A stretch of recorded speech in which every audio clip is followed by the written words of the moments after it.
Sa ibang balita, same-day nakaw ang nangyari sa isang bahay sa Quezon City na sa loob lang ng isang araw, 3 beses nilooban. Ang nahuli ka na nakawan sa pagtutok ni Katrina Son.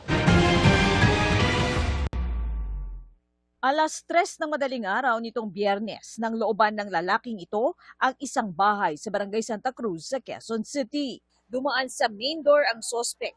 Palingalinga siya habang sinisipat ang bawat sulok ng bahay. Maya-maya pa ay umalis ito na bitbit na ang ilang gamit tulad ng laptop. Nakita ng may-ari ng bahay ang naturang pagnanakaw.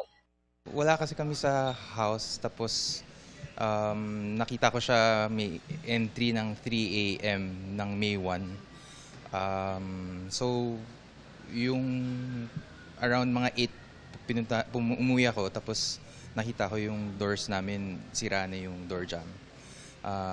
Nakapasok na sila, may mga missing na ng mga gamit.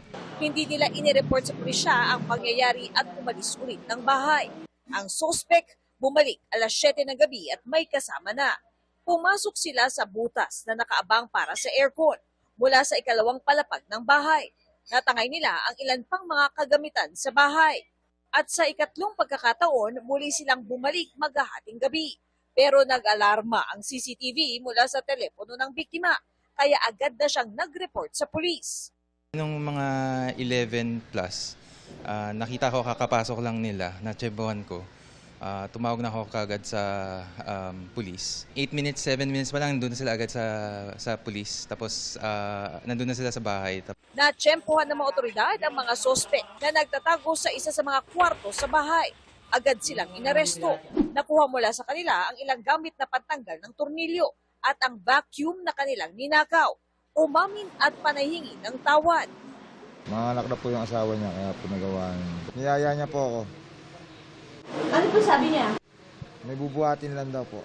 Sa inisyal na investigasyon ng mga otoridad, may mga previous record to ng theft, robbery at saka yung 9165. Kaya siguro yun ang means of living nila para masustentuhan nila yung paggamit nila ng droga. maharap ang mga sospek sa kasong robbery. Katrina Son, nakatutok, 24 oras.